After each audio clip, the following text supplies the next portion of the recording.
Good morning students. Today I am addressing you, that means B.Ed semester 4 students, dealing with paper 8B, knowledge and curriculum, and this is unit 6 of which bulletin number 2. Topic is evaluation and renewal. Already in my previous class I have told you about evaluation यानी मूल्यांकन के बारे में पहले मैं बता चुकी हूँ. आज आप लोगों को रिन्यूअल के बारे में अभी बताएंगे. इधर देखिए, व्हाट इज रिन्यूअल, और रिन्यूअल के अंदर क्या क्या चीज़ें आती हैं जो आपके सिलेबस में हैं यूनिट 6 में, उसके बारे में हम आज बातचीत करेंगे. तो ठीक है, पहले देखिए renewal. Renewal is the state of being made new, fresh और स्ट्रॉन्ग अगेन. मतलब रिन्यूअल को हिंदी में हम नवीकरण कहते हैं, जिसकी मानी होता है कोई चीज को नया करना. ये ऐसी अवस्था है जिसमें हम किसी भी चीज को फ्रेश करते हैं, नया करते हैं, मजबूत करते हैं, स्ट्रॉन्ग करते हैं. इस प्रक्रिया को हम लोग नवीकरण या रिन्यूअल कहते हैं. यूज ऑफ इवैल्यूएशन फीडबैक, इसका मतलब होता है कि जो नामांकन या मूल्यांकन का जो फीडबैक होता है उसको हम कैसे इस्तेमाल करते हैं, कैसा उसका हम प्रयोग करते हैं. इवैल्यूएशन फीडबैक का यूज हम कैसे करते हैं. देखिए यहाँ पर बोर्ड पर, the curriculum renewal process is dedicated to establish the context of the programme and seeking feedback on the programme from a variety of sources. मतलब इसका ये हुआ स्टूडेंट्स के जब हम कोई भी प्रोग्राम बनाते हैं, करते हैं, तो हम उसका फीडबैक कई सोर्सेज के जरिए हम हासिल करते हैं. वो प्रोग्राम हमारा कितना कामयाब हुआ है, कितना सफल हुआ है, कितना इफेक्टिव है, उसका फीडबैक हमको कई सोर्सेज से मिलता है. We can use evaluation feedback as a summary for the learner of how well he or she has performed on a particular task. That means we can use those evaluation feedback as a summary. एक हम लोग संक्षिप्त रूप में, summary के रूप में हम लर्नर के लिए उस फीडबैक को यूज कर सकते हैं कि उन्होंने यानी लर्नर ने कितना अच्छा परफॉर्म किया है, कैसा परफॉर्म किया है, किसी भी पर्टिकुलर टास्क जो हमने उनको दिया लर्नर को, तो लर्नर ने वो कैसा परफॉर्म किया है, इसको हम लोग संक्षिप्त रूप समरी के रूप में हम लोग यूज करते हैं. ठीक है. दूसरा देखिए, inputs for immediate revision. Immediate revision किसको बोला जाता है? मतलब फौरन जो हम लोग कोई चीज को रिवाइज करते हैं उसको हम लोग इमीडिएट रिवीजन कहते हैं. तो उसका इनपुट क्या क्या है इमीडिएट रिवीजन का, वो हम अभी देखेंगे. In order to remember the topic taught for a longer time, one must consolidate what has been learn immediately. जब हम ये चाहते हैं कि किसी भी टॉपिक को जो पढ़ाया जा चुका है उसको हम एक लंबे टाइम के लिए याद रख सकें, तो हम क्या करते हैं, कंसोलिडेट करते हैं जो कि तुरंत उस वक्त पढ़ा गया है. कंसोलिडेट मतलब उसको एक तरह से कहिए संगठित, सम्मिलित रूप में या टोटल रूप में उसको याद करने की कोशिश करते हैं. जो हम पढ़ा, एक समझिए एक सब चीज को मिला करके एक जो रूप तैयार होता है उसको कंसोलिडेटेड रूप बोलते हैं. उसमें हम लोग उसी हिसाब से उसको पढ़ाई को मिला करके याद करने की कोशिश करते हैं. For immediate revision one has to skim through the notes and remember the salient features. क्या करना होता है इमीडिएट रिविजन के लिए? किसी को भी पूरा नोट्स को स्किम करना पड़ता है और याद करना पड़ता है उसका सेलिएंट फीचर्स को. स्किम मतलब SKIM, स्किम. स्किम मतलब होता है किसी भी चीज को सरसरी नजर से देखना या छूते हुए आगे बढ़ते जाना. यानी एक सरसरी निगाह डालते हुए हम पूरी चीजों को देखते हैं और फिर हमको वो चीज याद होने में मदद मिलती है, चूंकि हम उसका जो जो इम्पोर्टेंट सेलिएंट फीचर होता है स्किमिंग के जरिए हम उसको अपने दिमाग में स्टोर कर लेते हैं यानी याद कर लेते हैं. अब लॉन्ग टर्म रिवीजन यानी लंबा रिवीजन जिसको बोला जा सकता है लंबा वक्त के लिए। For getting revision into long term memory one has to follow certain tips such as, जब लंबा रिवीजन के लिए हम लोग अपने दिमाग को तैयार करते हैं कि उसमें लॉन्ग टर्म रिवीजन हो, तो हम लोग कुछ टिप्स को फॉलो करते हैं, कुछ पॉइंट को अपने दिमाग में रखते हुए लॉन्ग टर्म रिवीजन करते हैं। जैसे नंबर 1, डोंट कीप रीडिंग, मतलब बार बार रीडिंग मतलब बार बार पढ़ना कोई चीज को, तो उसको नहीं करना है। Number 2, use mnemonics. निमोनिक्स क्या होता है? ये निमोनिक्स का हमको इस्तेमाल करना है, प्रयोग करना है लॉन्ग टर्म रिवीजन में, याद रखिएगा। तो निमोनिक्स क्या होता है? Mnemonics are a technique use to help remember things by association. हम न्यूमेनिक्स को एक ऐसा टेक्निक है जिसके जरिए हम जो है कोई भी चीज को रिमेम्बर करते हैं एसोसिएशन के जरिए। एसोसिएशन मतलब मिला करके, संग कोई दूसरे चीज से एसोसिएट करके, मिला करके, उसके संग मिला करके हम उसको, उसके जरिए हम याद करते हैं कोई भी चीज को, रिमेम्बर करते हैं कोई भी चीज को। तो ये हो गया यूज निमोनिक्स का। तीसरा देखिए, डोंट रिलाई ऑन क्रैमिंग। आप क्रैमिंग पर भरोसा ना करें। क्रैमिंग क्या होता है? रटना। क्रैमिंग मतलब रटना। कोई भी चीज को हम पहले भी क्लास में बता चुके हैं आप लोगों को कि रटने से कोई चीज याद नहीं होती, बल्कि हम और कंफ्यूज कर जाते हैं। इसकी बात उसमें मिला देंगे, उसकी बात उसमें मिला देंगे, रटने में ये सब हो जाता है। इसलिए रट्टे वाली बात पर हमको, क्रैमिंग की बात पर हमको भरोसा नहीं करना है। यूज चंकिंग, और चंकिंग का इस्तेमाल करना। चंकिंग मतलब चंक से बना है, चंकिंग मतलब खंडित करना, तो टुकड़े टुकड़े में कोई चीज को कर लें। कोई भी चीज जो हमको याद करना है लॉन्ग टर्म रिवीजन के लिए, उसको टुकड़े में बांट के तब हम लोग याद करेंगे। ठीक है। अब देखिए स्पेसिफिक इम्प्रूवमेंट। स्पेसिफिक इम्प्रूवमेंट मतलब खास तरह का सुधार। तो specific improvement specifically excludes general improvement. इसमें क्या होता है? चूंकि ये स्पेसिफिक इम्प्रूवमेंट है, इसलिए इसमें जनरल इम्प्रूवमेंट को बाहर रखा जाता है, इसमें इंक्लूड नहीं किया जाता है जनरल इम्प्रूवमेंट को। And specifies improvement as a result of development और एनी अदर एक्टिविटी। और कोई भी इम्प्रूवमेंट को, ये सुधार को ये स्पेसिफाई करता है, बताता है डेवलपमेंट या किसी भी एक्टिविटी के बाद, जब उस एक्टिविटी और डेवलपमेंट करने के बाद जब हम उसमें देखते हैं अपनी नज़रों से कि कुछ सुधार हुआ है, तो उस सुधार को एज ए स्पेसिफिक इम्प्रूवमेंट हम कह सकते हैं। ठीक है। Comprehensive improvement.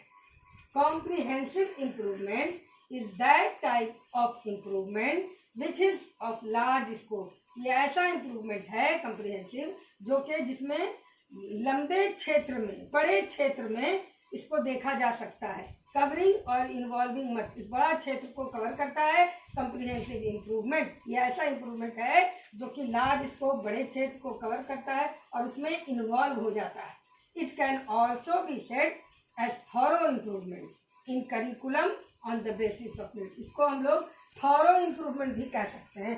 पूरा improvement इसमें देखा जाता है। thorough एक नज़र से पूरा देख करके हम करिकुलम में उसके ज़रूरत के हिसाब से इसको हम समझ पाते हैं कि ये जो है करिकुलम में जो ज़रूरत हमको है, बेसिस ऑफ नीड जो हमारा है, उस हिसाब से हम इसको थॉरो इम्प्रूवमेंट भी कह सकते हैं।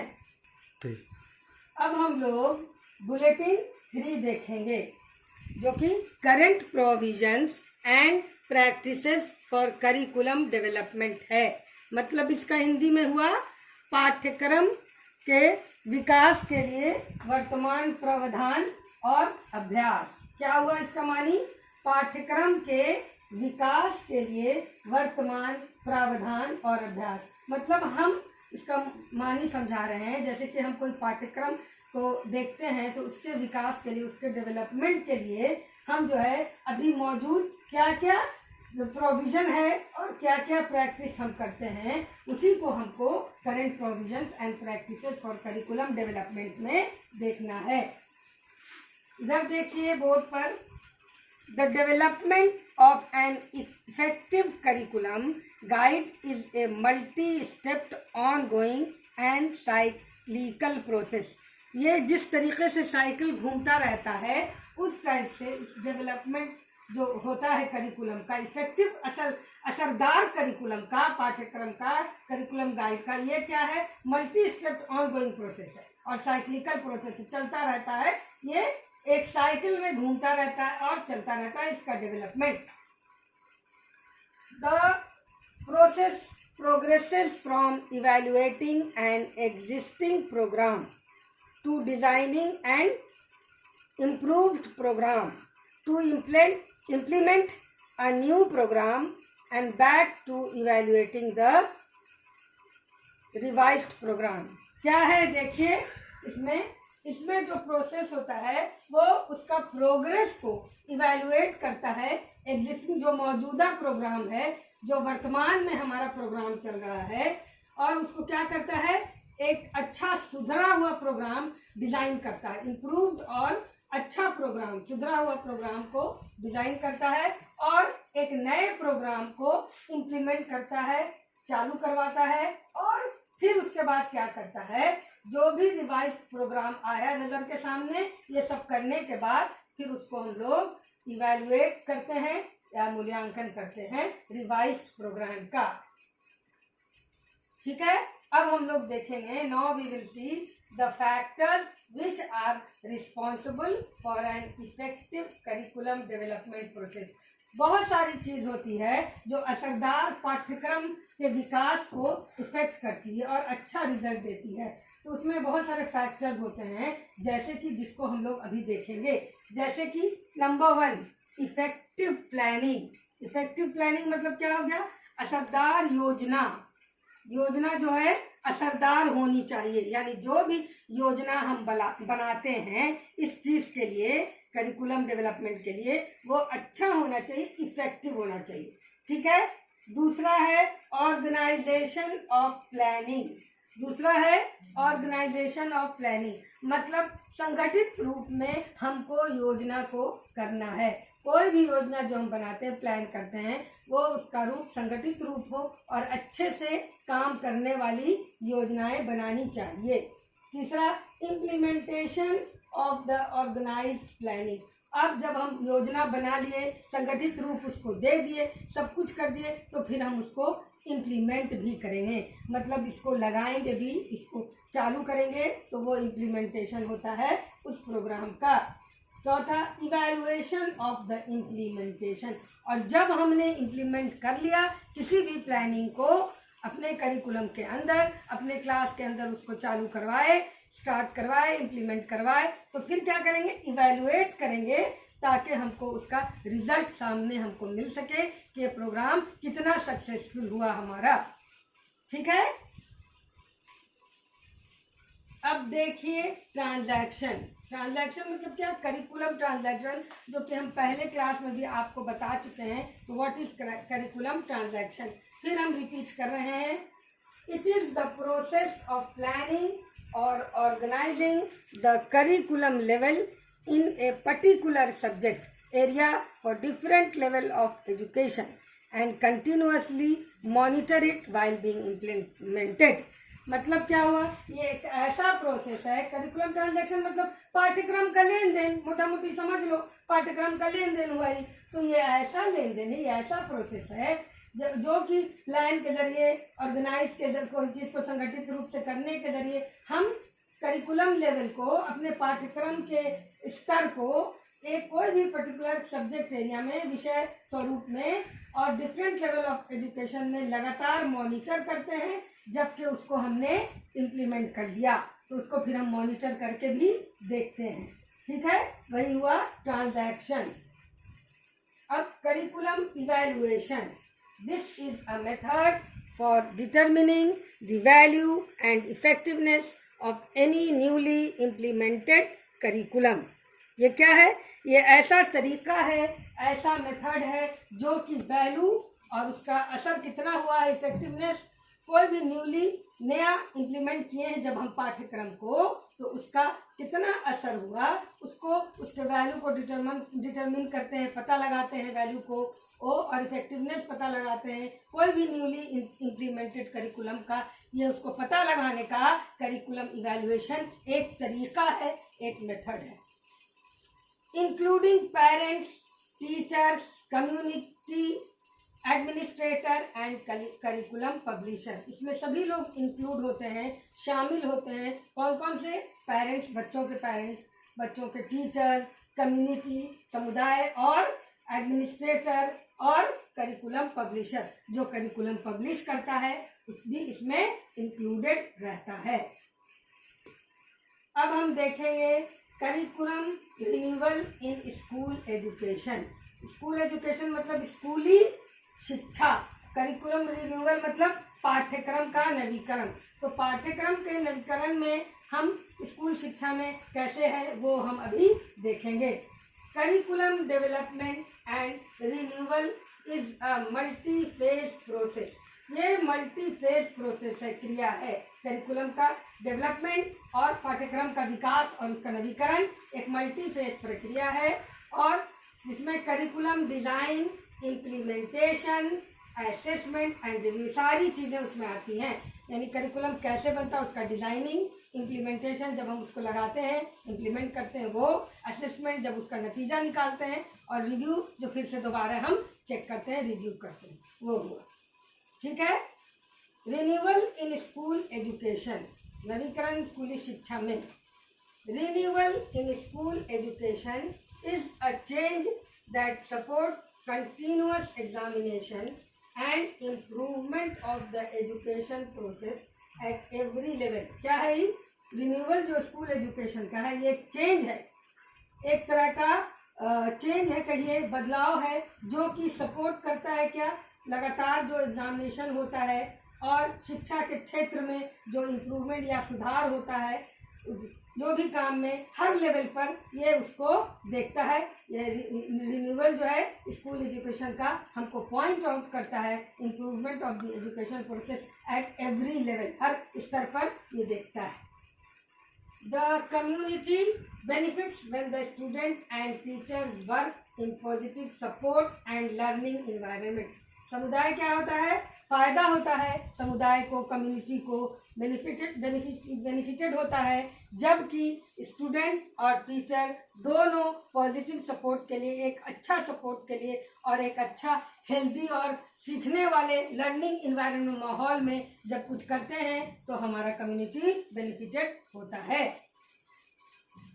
अब देखेंगे हम लोग टीचर एजुकेशन, अध्यापक शिक्षा जिसको हिंदी में कहा जाता है। Teacher education is the education or training given to teachers or student teacher to acquire the required knowledge, skill and develop positive attitude, values and beliefs। ये ऐसी शिक्षा है जो कि दिया जाता है किसको, शिक्षा कहिए, ट्रेनिंग कहिए, जो कि टीचर को दिया जाता है या जो स्टूडेंट टीचर हैं हमारे, जैसे कि बीएड के स्टूडेंट्स, एमएड के स्टूडेंट्स, उनको दिया जाता है। प्राइमरी के भी बेसिक टीचर ट्रेनिंग के भी स्टूडेंट कह सकते हैं आप, उनको भी, वो भी टीचर एजुकेटर होते हैं, तो उनको भी हम देते हैं। काहे के लिए? इसलिए कि हम उनका जो नॉलेज हमको चाहिए, जो कौशल हमको चाहिए, वो हम उसमें चाहते हैं कि उनके अंदर वो चीज़ आ जाए, उनको सिखाने के लिए। तो वो लोग तो ऐसे भी बीए में रहते हैं, लेकिन हम बीएड क्यों कराते हैं? इसलिए कि जो required skill for teaching to students in school, तो उसके लिए हम लोग उनको कुछ ऐसी डेवलपमेंट चाहते हैं उनके अंदर में। इसके लिए हम टीचर एजुकेशन देते हैं ताकि वो पॉजिटिव एटीट्यूड उनके अंदर पैदा हो, वैल्यूज जाने और बिलीफ समझ में आए। This can be done with the help of the provided curriculum. ये हो सकता है, कैसे किया जा सकता है, कैसे? जो उनको प्रोवाइडेड करिकुलम मतलब जो पाठ्यक्रम उनको मिला हुआ है, प्रोवाइड किया हुआ है, उसका हेल्प लेके ये काम किया जा सकता है। उनके अंदर हर चीज़ का डेवलपमेंट, नॉलेज का, स्किल का, पॉजिटिव एटीट्यूड का, वैल्यूज़ का सब डेवलपमेंट हम उनका जो दिए हैं प्रोवाइडेड करिकुलम जो उनके पास प्रोवाइड उनको किए हैं, उससे हम जान सकते हैं, सीख सकते हैं, समझ सकते हैं। The socio cultural learning theories में offer a useful theoretical framework. जो सामाजिक और सांस्कृतिक लर्निंग की थ्योरी जो होती है वो क्या करती है, एक यूजफुल थ्योरेटिकल फ्रेमवर्क उनको ऑफर करती है। काहे के लिए, किस चीज के लिए ऑफर करती है socio cultural learning theory? For, देखिए इधर, for interpreting complex social process. वो इंटरप्रेट करती है जो जटिल सामाजिक प्रक्रिया है उसको, अंडरलाइंग ऑर्गेनाइजेशनल रिन्यूअल, और उसको फिर किसी भी ऑर्गेनाइजेशन में जो रिन्यूअल होता है उसको देखती है, उसको समझ में आता है इनोवेशन और उसको नयापन करने के लिए उसमें, and change in teacher education. और इस तरीके से टीचर एजुकेशन में चेंज होता है, नयापन देख करके, और उसको उसमें उसके अंदर ऑर्गेनाइजेशनल जो भी ऑर्गेनाइजेशन है उसका रिन्यूअल कर करके हम टीचर एजुकेशन को रिन्यू कर सकते हैं और हम उनको टीचर एजुकेशन में एक बड़ा चेंज ला सकते हैं। ठीक है, थैंक यू।